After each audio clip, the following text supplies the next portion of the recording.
SIR की। देश में आज से एसआईआर 2.0 की शुरुआत हो गई है। बिहार के बाद देश के 12 राज्यों में आज से शुरू हुए इस अभियान को लेकर कुछ राज्यों में सियासी विरोध भी शुरू हो गया है। पश्चिम बंगाल की मुख्यमंत्री ममता बनर्जी ने राज्य में एसआईआर के विरोध में मार्च निकाला, तो बीजेपी ने बंगाल से घुसपैठियों को बाहर निकालने के लिए सड़क पर मार्च किया। बिहार के बाद अब बंगाल एसआईआर को लेकर नया सियासी मोर्चा बनता हुआ दिखाई पड़ रहा है।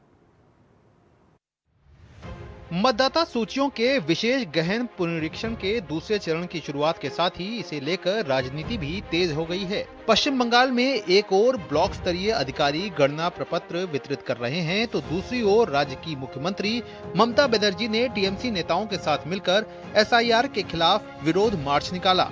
जबकि बंगाल के नेता प्रतिपक्ष शुवेंदु अधिकारी ने उत्तर 24 परगना जिले में एसआईआर के माध्यम से घुसपैठियों को बाहर निकालने की मांग को लेकर जुलूस निकाला। पश्चिम बंगाल में 2026 में होने वाले विधानसभा चुनाव को देखते हुए ममता बनर्जी और टीएमसी ने एसआईआर को बड़ा मुद्दा बना लिया है।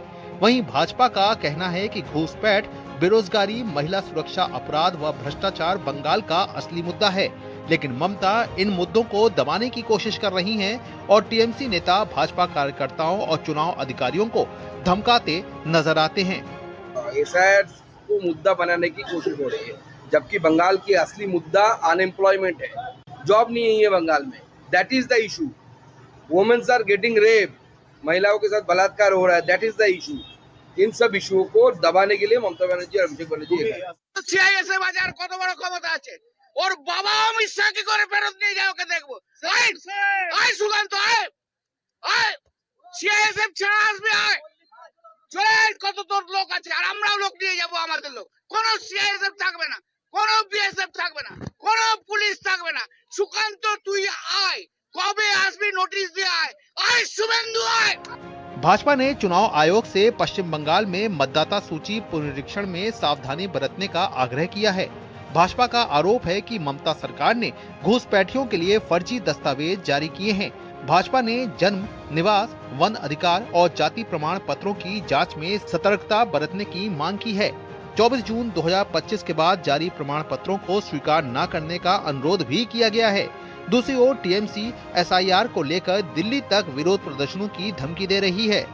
बांग्लादेशी मुस्लिम घुसपैठिया और रोहिंग्यास को असेंबल करके जो डेथ वोटर है, जो इलीगल इन्फिल्ट्रेटर्स है, उनको प्रोटेक्ट करने के लिए कर रहा है। पिछले टाइम जो सीएए लाया था भारत सरकार, तब भी ये एनआरसी बोल के बंगाल में बहुत सारा क्षति पहुंचाया।